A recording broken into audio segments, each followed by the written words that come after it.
Hey everybody, Cyril here, and I was just taking a quick break. You see, I'm currently hard at work on reviewing a bunch of games and putting the finishing touches on our new video games and computer entertainment best and worst series. But, I got a little sidetracked by a new YouTube channel that just launched. I'm talking about A Lot of Things, which is hosted by friend of Defunct Games, Carlos Rodela. And wouldn't you know it, it deals with, well, a lot of things. One of those things is sketch comedy, which, believe it or not, I dabbled with a long time ago. You may not know this, but back when I first started this YouTube channel, I hoped to write and produce a lot of comedy shorts that skewered both the games industry and the life of being a critic. This largely went by the wayside as I started to focus on the popular EGM and Nintendo Power shows, and of course increased the review coverage. But thanks to Carlos, I've been thinking a lot about those early skits. Because we only had a few hundred subscribers back when I posted them, and most of you haven't seen these sketches, I thought it might be fun to do a supercut of all of our early comedy shorts. It's also my birthday weekend, and I kinda want to duck out early. But you know what? I still think that you're gonna get a kick out of today's video. Who knows? Maybe if you guys like it, I'll be inspired to make more of these. Let me know. Alright, I think that's enough of me talking. Let's go ahead and take a look at some of the earliest comedy videos posted on Defunct Games. I think you're gonna really dig this.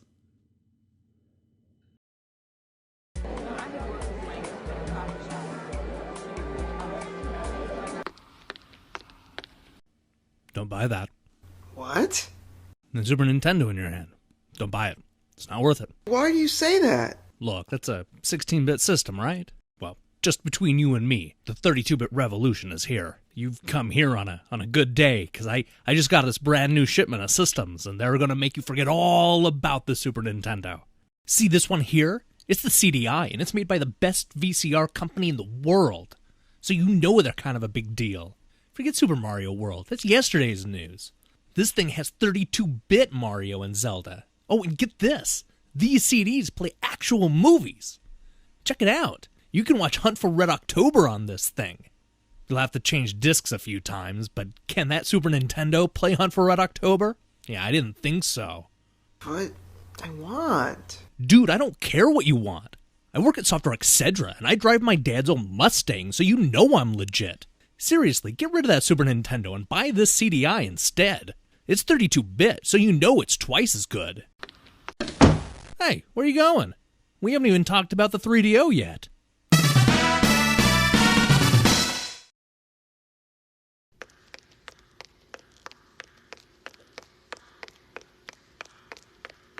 Alright, I need box art. Our hero is a ninja, the kind of guy who can take down a small army with a few well-placed throwing stars. He's in the middle of the fight of his life, with everything on the line. It's nighttime, and our hero is completely surrounded by the nastiest ninjas you'll ever see. They even have ninja dogs. We should keep it simple, but convey the urgency of the situation. Perhaps it's raining, because that's always more dramatic in the movies. Maybe we can make it slightly futuristic, or give the ninja a fancy mask. I don't know. Just make it stand out. Make it look like those ninja movies at the rental store. This is a big game we're talking about, and the art is crucial. You got all that? Okay, well show me what you have. It's perfect!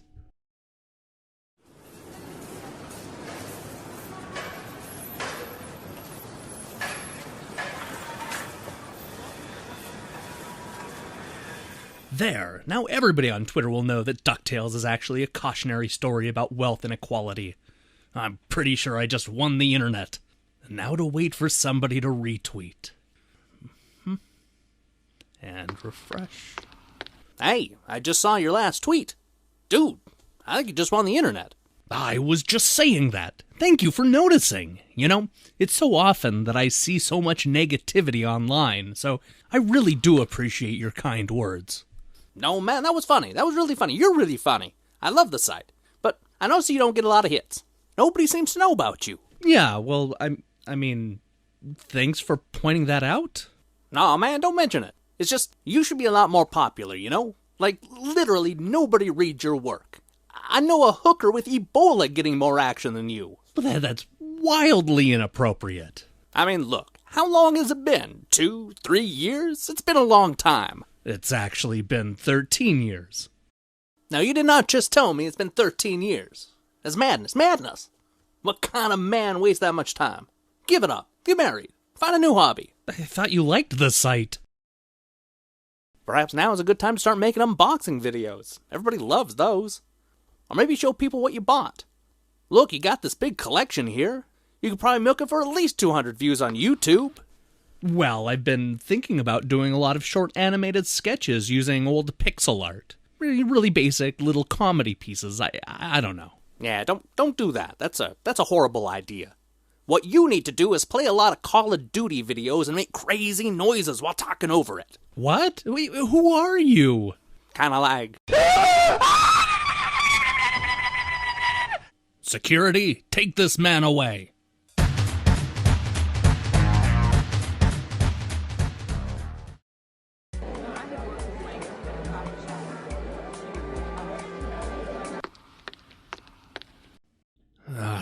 Can I help you? Oh, I see you've decided to buy Rock Band 3. I think you're gonna regret that. Huh? I said, I think you're gonna regret spending the money on Rock Band 3 when you could buy Wii Music instead. Look, I'm gonna level with you, kid. You look like the kind of guy who could smell a good bargain, and let me tell you, Rock Band 3 is as rotten as Johnny Lydon. Huh? It's a music reference. Keep up.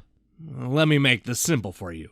In that box, you get a guitar, drums, keyboard, and a microphone. All for a couple $100. That's a ripoff. Wii Music has you playing dozens of instruments for only $50. And best of all, you can do it with the mostly inaccurate Wii remote you already own. You see those girls over there? You think they're going to be impressed with your fake plastic guitar? Get out of here. They want to see you get down. They're not going to be able to resist the way you move your hands and shake your little tushy. You want girls to notice your little tushy, don't you? Best of all, Wii Music doesn't need multiple sequels and dozens of downloadable songs to be fun. That's right, this game comes with the only 50 songs you'll ever need.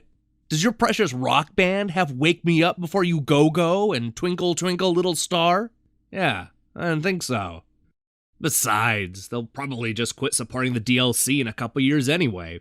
And then, out of nowhere, it'll come back for 1 week only. You'll be confused, everybody will predict yet another sequel, and you'll end up being disappointed.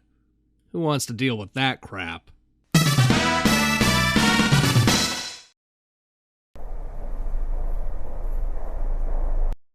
Hey Netflix, I have a pitch for you. Okay, so you know how everybody is excited about your upcoming Legend of Zelda TV series? Well, what if instead of filming a little boy in a green skirt fighting a dark train, you create an action-packed Rock'em Sock'em series starring a guy who wears a size 22 shoe?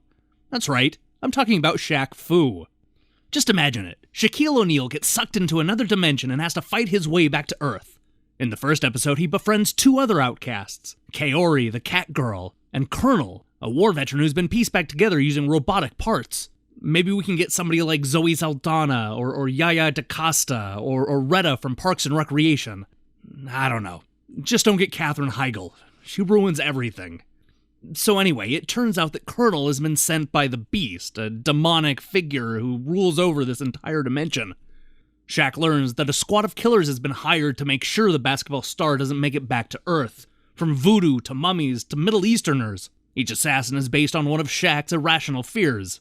And get this, the whole thing ends with Shaq waking up and realizing that he's being drugged and held in North Korea by Kim Jong-un. Now here's where things get interesting. Season 2 involves Dennis Rodman teaming up to save Shaq and beat up that evil dictator. You see, Shaq will take everything he learned while helpless in a coma, sort of like Wesley Snipes in Demolition Man. I'm telling you, this is the double team we've all been waiting for. And then in Season 3, we could make him the President of the United States of America. Or send him to a woman's prison. I don't know, I'm just spitballing here. Look, I know what you're thinking. Everybody hates Shaq Fu.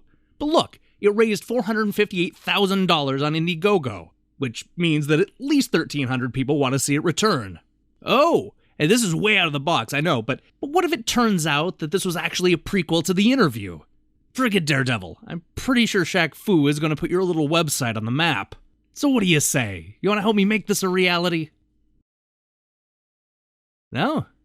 Alright, well, Let me introduce you to my new idea. Michael Jordan stars in Chaos in Windy City, the series. See my partner back there? Believe it or not, he's a pro at his job. We've been called in to solve the city's drug problem any way we see fit, and it just so happens that the easiest way to get people off drugs is to kill them. So that's what we're doing. We're killing everybody.